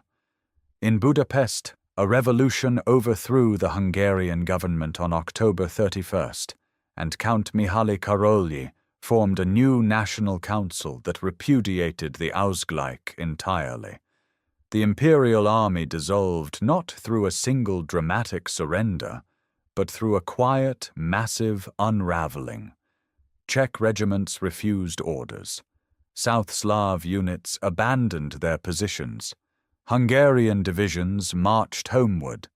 Mutinies swept through the Adriatic fleet at Pola, where sailors raised Croatian and South Slav flags over warships that had once projected Habsburg power across the Mediterranean. Officers who had spent careers commanding men in a dozen languages found themselves without soldiers, without purpose, without a state to serve. Karl refused to abdicate in the traditional sense. On November 11, 1918, at Schönbrunn Palace, he signed a proclamation renouncing participation in the affairs of state, carefully avoiding the word abdication, clinging to the legal fiction that the dynasty's rights remained intact. The next day, the Republic of German Austria was proclaimed from the steps of the Parliament building on the Ringstrasse. In Budapest, Hungary declared itself an independent republic on November 16th. The double-headed eagle, symbol of a dynasty that had ruled from the Danube for 640 years, was pulled from government buildings across a dozen cities in a dozen languages. What remained was a landscape of new borders drawn across old communities. Railway lines that had connected imperial provinces now crossed international frontiers. Customs posts appeared on roads where none had existed within living memory. Civil servants who had administered a continental empire found themselves citizens of small, uncertain republics. The Habsburg lands, so long held together by crown, army, and bureaucracy, fragmented into successor states whose boundaries satisfied some national aspirations while creating new minorities and new grievances. The empire did not fall to a single blow. It dissolved piece by piece as the peoples it had governed for centuries chose, at last, to govern themselves. The treaties arrived like a surgeon's blade, precise and merciless. At Saint-Germain-en-Laye in September 1919, the Austrian Republic was reduced to a small, landlocked state of barely 7 million people, forbidden from uniting with Germany, stripped of its southern Tyrol, its Adriatic coastline, its Bohemian crown lands. At Trianon in June 1920, Hungary lost 2/3 of its pre-war territory and more than half its population, leaving millions of ethnic Magyars stranded beyond new borders in Romania, Czechoslovakia, and the kingdom of Serbs, Croats, and Slovens. The wound of Trianon would define Hungarian political identity for generations, a grief that hardened into revisionism and shaped the country's catastrophic alignment with fascism in the 1930s. The successor states inherited an empire's infrastructure, but not its cohesion. Czechoslovakia, the most industrialized, struggled to balance Czech and Slovak aspirations within a single democratic framework. The South Slav kingdom, later renamed Yugoslavia, attempted to fuse peoples whose histories under Habsburg and Ottoman rule had produced profoundly different institutions and expectations. Poland reassembled itself from 3 partitions, incorporating Galician provinces where Habsburg administrative traditions persisted in courtrooms and municipal offices for decades. Romania absorbed Transylvania, gaining a sophisticated Hungarian and German minority whose cultural institutions bore the unmistakable stamp of Viennese bureaucratic order. The Second World War shattered these successor states in turn. Nazi Germany absorbed Austria in the Anschluss of 1938, dismembered Czechoslovakia, and imposed puppet regimes across the region. The Holocaust devastated Jewish communities that had flourished under Habsburg tolerance in cities from Lemberg to Budapest to Prague. When the war ended, Soviet power descended across Central Europe, sealing the former Habsburg lands behind the Iron Curtain for 4 decades. Only Austria, neutralized by treaty in 1955, maintained a precarious independence between the blocs. Yet beneath the ideological overlay of communism, the old imperial architecture endured.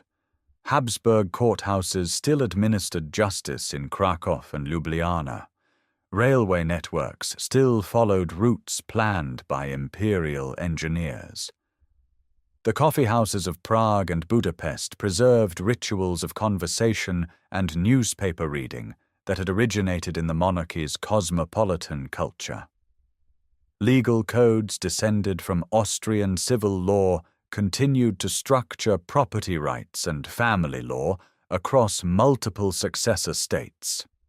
When the Iron Curtain fell in 1989, something remarkable surfaced.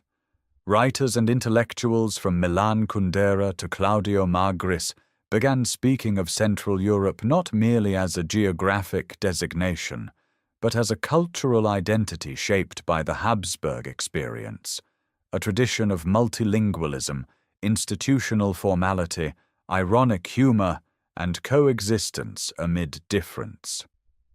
The European Union, expanding eastward in 2004, absorbed nearly every former Habsburg territory, and the free movement of peoples across borders that had once divided the empire's successor states echoed, however faintly, the old imperial passport regime that had allowed a subject to travel from Trieste to Czernowitz without hindrance. In Vienna, the Kapusiner Gruft holds the remains of 149 Habsburgs in bronze and marble sarcophagi, a dynasty's physical afterlife preserved beneath a modest Capuchin church. Tourists file past the elaborate double coffin of Maria Theresa and Franz Stephan, past the simple casket of Franz Joseph, past the tomb of Karl, the last emperor, whose remains were returned from exile in Madeira. Budapest's Parliament building, completed in 1904, still rises above the Danube in neo-Gothic splendor, a monument to Magyar ambitions that the Compromise of 1867 made possible. Sarajevo's Austro-Hungarian post office, its Bosnian provincial government buildings, its railway station, all still stand, layered now beneath the scars of a later war. The dual monarchy produced no single successor. It produced a constellation of nations whose borders, grievances, institutions, and cultural memories remain shaped by the empire that once held them together. Its legacy is not nostalgia alone, but a living inheritance embedded in legal systems, urban landscapes, musical traditions, and the persistent question of how diverse peoples might share a common political space without surrendering their distinct identities. The eagles have fallen from the pediments, but the architecture they crowned still stands. Thank you for joining this journey through the long history of Austria-Hungary and the Habsburg world. If these stories have deepened your understanding of the past, consider subscribing to the channel so you never miss a new documentary.